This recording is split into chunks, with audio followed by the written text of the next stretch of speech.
The last page has been turned on my most recent read, and I have already started the next one because I'm sort of trying really hard to maintain a solid reading streak over on Storygraph, because I joined there over the last few weeks and have been trying to just keep things going without lying about it, because I don't like to lie about my books. This month had a bit of a rough start, but hopefully the pattern won't continue and cloud the rest of August, especially as I have some holiday to look forward to, and I really cannot wait for that last week of the month. Not only is it payday, but I'm actually going to hopefully get a marathon reading 24 hours in to the bargain. Anyway, here I am, no spoilers, as opinion-filled as ever, and ready to roll. All of which means it's time for the latest episode of Being Bookish. And if you're here and you've stayed so far, welcome back. This week I am off to a fantasy realm where water wielders and magic binders exist, and boy is that a tongue twister, and make it their duty to change the path of destiny for others. It's also a retelling of a fairy tale that features a true anti-hero. Seriously, who could have guessed that a cat could be somewhat not on the side of good? I am taking a look at The Kingdom is a Golden Cage by Lilly Inkwood. I'm your host, Ray, self-confessed bookworm, introvert, hermit, and long-term depression sufferer. Join me on my journey through my ever-growing to-be-read pile and enjoy the latest of my 100% spoiler-free book reviews.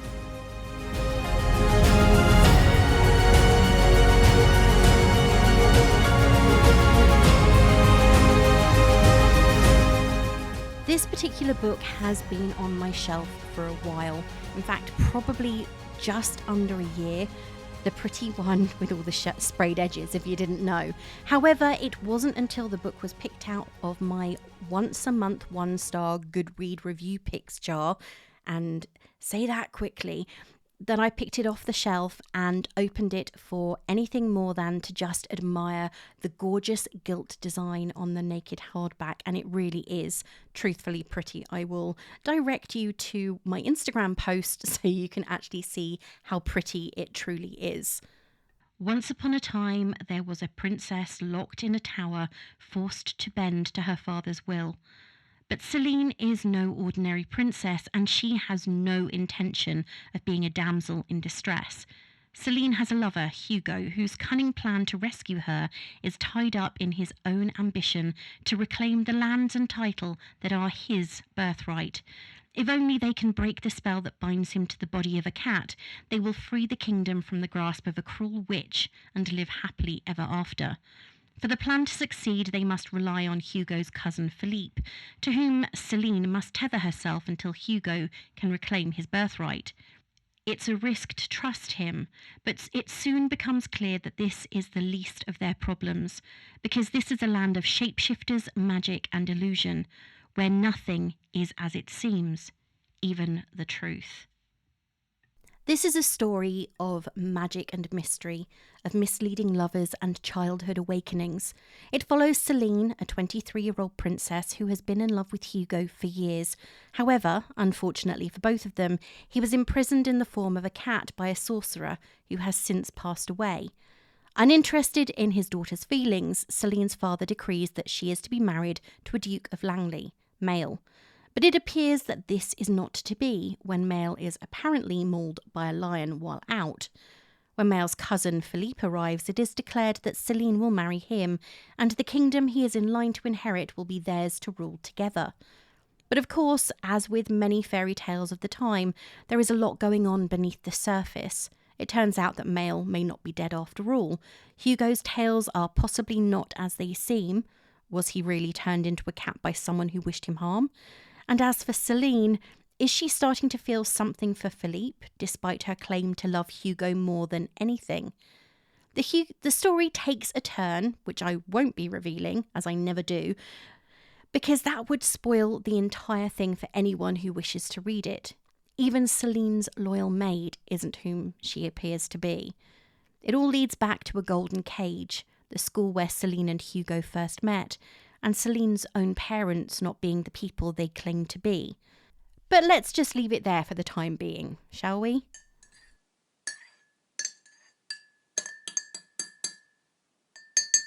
I have to be honest, though I am a pretty big fan of retellings, especially the less common fairy tales, even before Disney made Beauty and the Beast, I wanted them to produce an animated version of Rapunzel, and I only had to wait 25 years for them to catch up with what I was asking for, because the internet was not a thing in 1985.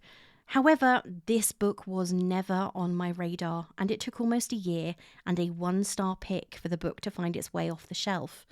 I will say right now, this edition is stunning to look at, though I am still rather confused at the sprayed edge choice, a load of rose vines, which still makes me think of Beauty and the Beast far more than it does Puss in Boots.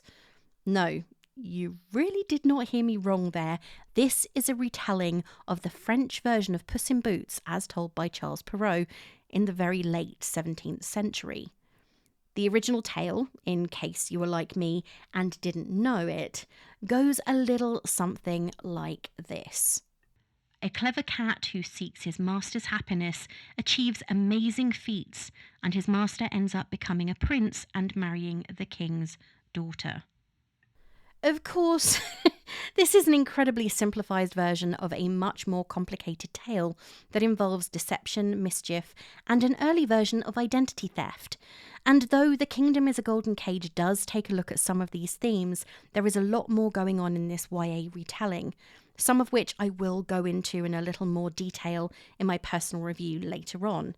Charlotte was hugely disappointed with the book and its cast of thousands, and gave the book only 1 star, stating, "Lessons to be learned. Sometimes you can't trust other reviewers even though it does sound like a book you should like. Also, don't waste almost a month reading a book that you feel like DNFing within a few days. Don't waste your time, guys. From the complete lack of world building to the overly complex 500 plus characters that you have no knowledge or understanding of other than a character bio at the beginning of the book.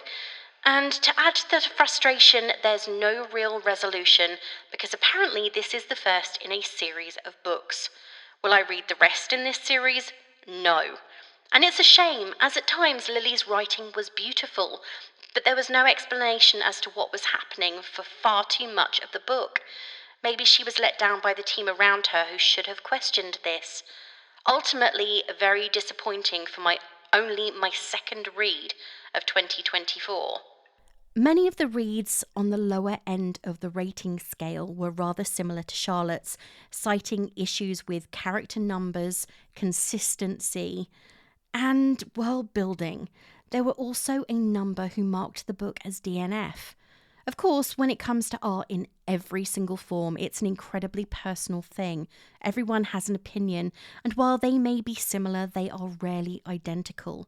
I honestly believe that if we all liked the same thing, then there would be no reason for variety to exist. Wouldn't that be a sad world? I am horrified at the thought that Charles Dickens could be the only author in existence.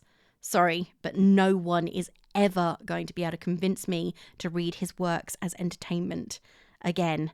And I look here at photos of my great uncle who tried to persuade me Edwin Drood was a worthwhile read during the summer holidays in 1986. On Goodreads, the overall rating for the book is 2.81, and on Storygraph, it's 2.66. I have to admit here, and this is going to be consistent throughout this review, that I don't think I have ever reviewed a book with a rating this low, and that's including some of the later MC Beaton cozy mystery novels that I've talked about. This is barely middle of the road on either platform, and that feels incredibly harsh. But I guess we have been rather inundated with very good retellings and romantasy novels over the last few years, so some are going to be somewhat overlooked or judged against really brilliant works.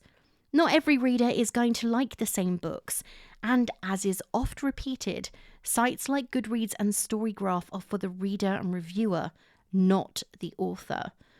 The Kingdom is a Golden Cage was originally released on the 17th of August 2023, so as I'm recording this almost a year ago. And the prequel, Rise of the Fallen Court, apparently a retelling of Rapunzel, is due for release at the very end of this month, August.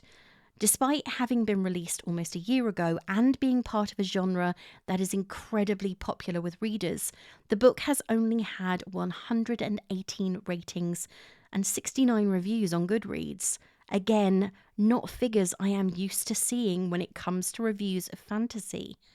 Anyway, out of that incredibly small pool of 118, 22% or 27 readers gave it a positive 4 or 5 star rating, while at the other end of the scale, 36% or 44 reviewers gave it just 1 or 2 stars. On a more positive note, if you can say that's the case, 39% or 47 readers were fence sitters, feeling The Kingdom is a Golden Cage was an average book deserving a 3-star rating. Alicia gave the book 5 stars, though she did have a few issues with certain elements when it came to writing style. She said, "The Kingdom is a Golden Cage is a decent enough book. In all honesty, I struggled greatly through the first 100 pages or so. It's not that the writing is bad in any way, but a lot of the same things are repeated over and over again, which is something that gets under my skin even if there is a purpose for it.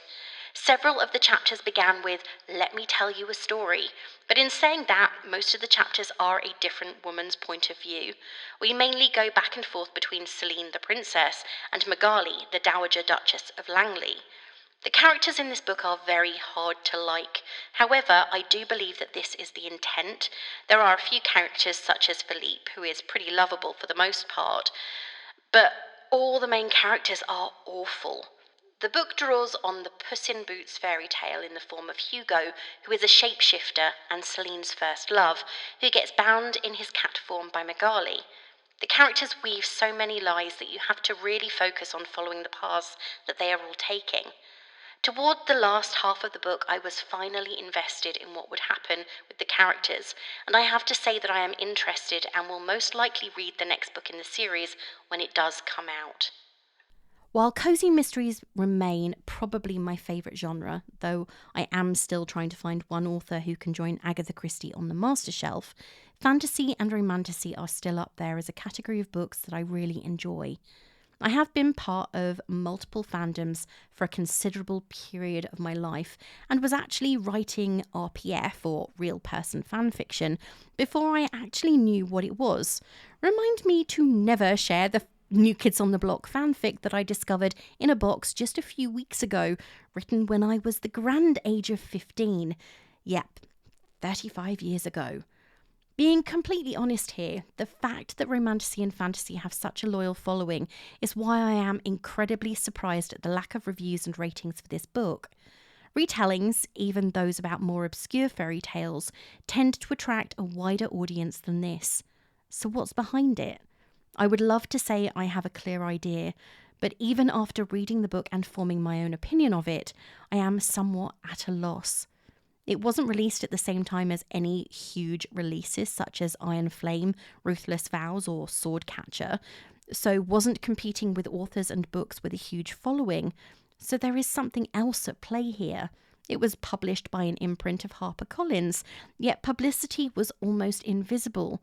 So perhaps this was the root cause. Lack of publicity, word of mouth means a lot, and if people aren't talking about it, then it's not going to find an audience.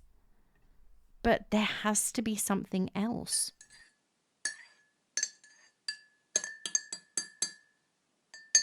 Anyway, less of the theorising. Now I've told you about other people's views, let's get down to it. Here are my thoughts on The Kingdom is a Golden Cage by Lilly Inkwood. Completely spoiler-free and, as always, 100% honest. Did I like the book? Normally, you will hear me talking about books that I've sat down and I've read. I've either absolutely loved them or found something of merit in the story. I'd like to say that was the case with this particular book, but it really wasn't. When we're first introduced to the characters of Celine and Hugo, Philippe, Magali, Mael, Celine's father, Goderic, the maid and old Uncle Tom Cobley and all, I was hopeful. I am not familiar with the story of Puss in Boots. I may have read it at some point when I was a child. However, it never stuck with me as the story of Rapunzel, Snow White, Cinderella, all of the very well-known fairy tales tend to. They're the ones that you can sort of tell without reading the book and still get the gist of the story. However, the story of Puss in Boots is one of liars and deception. And that is at its core what the book is about. The cat is a liar who deceives his way into the home of the princess and enables his owner, the son of a miller, to become a prince through his deception. Which is fine. I've got no issue with that. However, the only similarity this particular book has to that tale is the character of Hugo and the character of Celine. Celine is a princess and Hugo is a cat, an anthropomorphic cat, but he's really a human in disguise. And his motive is not necessarily a noble one. I think that's probably the easiest way to say it. His motive is not noble in any way. I didn't find myself enjoying the interactions between all the characters because there was so much. There didn't appear to be anything resembling cohesion when it came to the flow of the story. A lot of this has to do with the fact that interspersed through the tale of Celine, Hugo, Philippe, and everyone else was the background that we probably should have got in either at the beginning of the book, or I think it should be show, not tell, even in writing. So finding the backstory, the history of the magic system, the world itself, and how things have reached the point that they now are, should have been better told. I feel like I am hyper criticizing this book and the writing style, and that's because I can't help myself. I found myself reading the book as quick as possible to get to the end, because once I think I reached about a page 150, and I realized I didn't like any of the characters. I didn't really care if any of these situations that had been introduced to us were resolved, because I didn't get enough backstory. I didn't know enough about Celine and Hugo's relationship to actually see their affection for each other. I didn't understand anything regarding Magali or Hugo's relationship. You didn't get to see anything of Celine's interactions with her father, apart from when he told her rather unceremoniously, "Oh, you're going to marry this person because that person's now dead." And Philippe and Celine apparently develop some tendresse for each other, yet you don't get enough of their interactions and engagement to feel any chemistry between them. 1 minute she's like, "Oh, I don't really want to marry him, but Hugo's told me I really should, and my dad told me I've got to marry him, so yeah, I'm going to just deceive him." So they're all lying to each other the whole way through the book, and because of that you just don't gain any affection for any of them. And I think you're supposed to like at least the main character. I've read plenty of books where you don't like anyone, and that's what makes the book good. Perfect example of that has to be Yellow Face by Rebecca Kuang. That book, you aren't meant to like the main characters. You're not meant to feel any affection for her at all. In fact, you're meant to probably dislike her immensely. And I've read a number of books where that is the case. However, with a romantasy, you are supposed to, at least in my view, feel some kind of affection for the characters you're reading about. Because if you don't, their love story isn't going to mean anything. The fact that they get this happy ever after, or there is some resolution to the situation they're in, would mean something.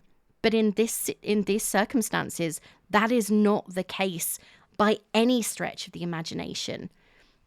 The confused history of the kingdom, which is never clarified, and we'd have probably benefited from some kind of glossary or in the beginning there was, rather than once upon a time there was a princess. It's like, that's great, that's fine for the fairy tale for the child that doesn't read chapter books.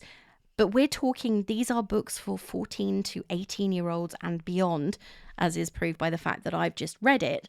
And we're not getting any of that, which leaves a reader who is used to that feeling quite dissatisfied and disappointed. There are a lot of, at the beginning of the book, as was mentioned by Charlotte in her review, there is a character list. A load of those characters are part of the history of the world that we're residing in this book. They don't play any part in the story itself. So they really weren't necessary. Why bring them into it? Oh, and this duke did this and that duke did that. But you don't get any of that information. You just read their story at the beginning. And then when you're reading through the book, as I kept on having to do, why are we mentioning this person? Why is this person in this paragraph? Who is it? And then reading back and thinking, well, why am I finding out about a duke that lived however many years ago? What part does he play in this story? And then we have the magic school that doesn't appear until the end of the book, apart from a few mentions because it's where Hugo and Celine met. But had we actually joined them on this journey and seen the development of their relationship, her ties and her bond to him would have meant something to us as readers. The magical system makes no sense. So we have magic binders, we have a water wielder that is Celine, and that apparently the kingdom is going through a drought. But if there's no water, then how can she wield it? Unless she can suddenly produce it from nothing. Who knows? These are all things that I found massively failing in the book, and they frustrated me. I'm not sure if I've mentioned here, but a few months ago I read a book called Every Exquisite Thing by Laura Stephen. It was a reimagining or retelling of The Portrait of Dorian Gray, which is a book that I was never a huge fan of. However, this particular book made me want to throw it out the window. It was another of my 1-star picks, and I'm always hopeful when I pick out of that particular jar that I'm going to find a book that is perfect, or not even perfect, but bordering on it did not deserve the 1-star review that someone gave it. Because we're always going to find books that one person likes and another doesn't. So I'm hopeful every time I open one that I'm not going to feel the same as a person that really loathed it. However, Every Exquisite Thing by Laura Stephen had one huge failing, and that was the main character was contemptible. She was the most arrogant and egomaniacal character you've ever come across, focused intently on herself. And for some reason, the kingdom is a golden cage reminded me of that, especially Celine, when she says things like, "Of course we're late for dinner, but the Bensiferts are probably too in awe of me to say anything." Really? Too in awe of me? They're magical creatures. They can shapeshift, and they are too in awe of a girl who doesn't have any control over her magical powers and is still in the control of her father. Yeah, right.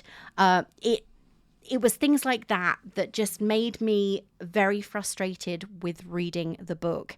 And as much as I wanted to find something to recommend it, I am here to say for the first time on the podcast, I do not recommend this book. There are so many, and I'm going to list a few in a moment. There are so many incredible retellings out there. I know that everybody is different, and this is my personal opinion, but I would not recommend this book, especially if you love fantasy that has incredible character development and really good world building, because this doesn't have any of those things. And while there are elements of Lilly Inkwood's writing that are poetic, they are musical, they are lyrics on the page, it doesn't make up for the fact that the story is not as well put together as potentially it could be. And I think one of the big indicators for me is the fact that she wrote this book. At the end of the book, there is this clear indication that we are going to get a sequel. And the sequel comes out at the end of this month.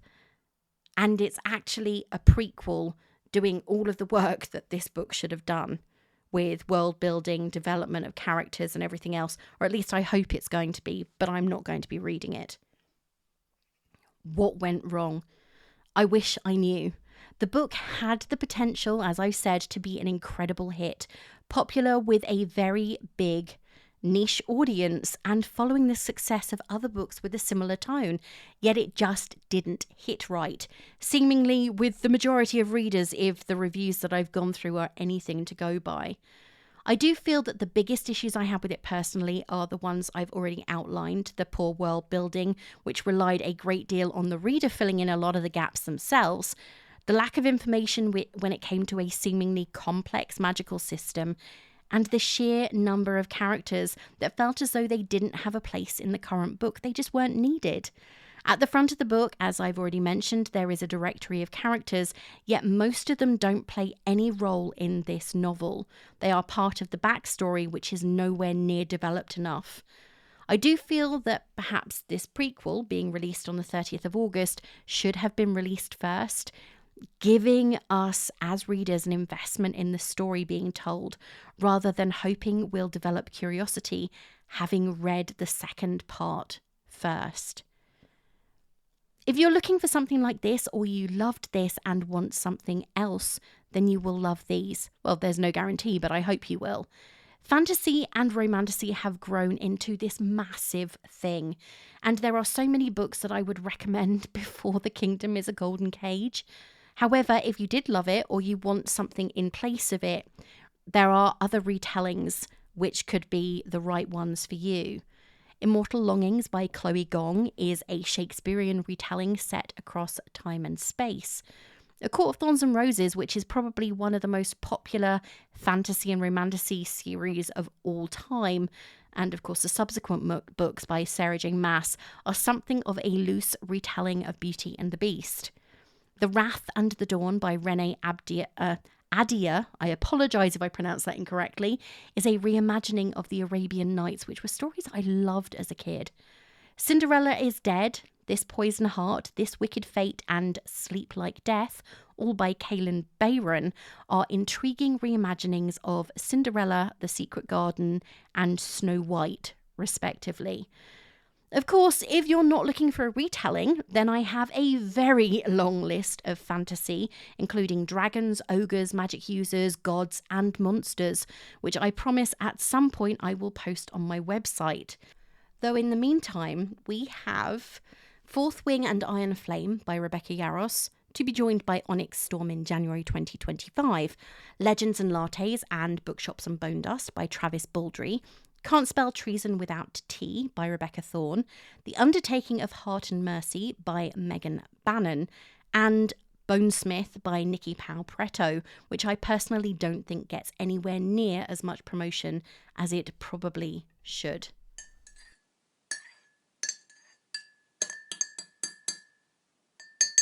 I honestly think that reading Babylonia sent me into a bit of a wow, that book was so amazing slump that I am only really now just sliding out of. However, when I pick books like this one off the shelf, I either devour them incredibly quickly to get them out of the way, or they take me weeks to get through while I find any excuse to pick up anything else. Towards the end of last month, I read through the chunk monster that was When the Moon Hatched. When I finished, I swore I would not be picking up the sequel. For some reason, it felt very detached. It was almost like the first part of the book was completely separate to the second. Until Waterstones announced a special edition. You couldn't see me because I moved so quickly to get that book ordered. Anyhow, less of my hypocrisy. You do not need to hear about it. This week, I have managed to read 3 books, an accomplishment I am really proud of given how poor my reading in July ended up. and the fact that I had a chronic headache for part of the week. But I still have a considerable number of books to read for my 24 in 24, including the behemoth that is The Priory of the Orange Tree by Samantha Shannon. And I have also fallen a little behind in my research into Agatha Raisin and the Quiche of Death, which is going to be the first of my in-depth amateur sleuth videos, a project I am really looking forward to getting my teeth into. I have managed to add a few good books to my shelves over the last fortnight, though I also did manage to muck up and repurchased a book that I already had, instead of the sequel I was looking forward to, and I didn't even realise it until I opened it up and saw this bright pink spine and thought, I recognise that. I honestly think that Amazon and sites like it should have a little screen pop up that warns, you already have this book, are you sure you want to buy it again? Rather than just accepting that sometimes you may be purchasing in error. Yes, I can always send the book back, but the hassle of it just makes it a waste of time and energy. And as I currently have to pay shipping because not one of the places anywhere near where I live accepts Amazon returns, it's more of a hassle than it's worth. Especially as a new massive charity shop has just opened up down the road and will, no doubt, love some new stock. Well, that's it for this week, and thank you so much for continuing to listen and support me. If you like what you hear, why not share it with your friends and family? And please post a star rating on Apple Podcasts, Spotify, or any of the other podcatchers where you might listen. It really does help the algorithm. And I really don't like saying it, but it's true. And also with Spotify now adding the ability to leave comments, I'd love to hear from you. You can also follow me on Instagram as beingbookishpod and on X as being_bookish. You can also find these episodes and video content on my YouTube channel, Ray Loves Reading, which can be found using the book tag at beingbookishpod. Or if you prefer to read everything, you can find some spoiler-free reviews and my reading tracker, plus all these links on my website, beingbookish.co.uk. Well, I do actually have a few things to get done over the next couple of days that make up this weekend, including getting a bit more reading done, as I've just started an older Tom Hindle. Don't forget to check out the back catalogue, including my recent interview with author Katie Moran about her book My Lady's Secrets.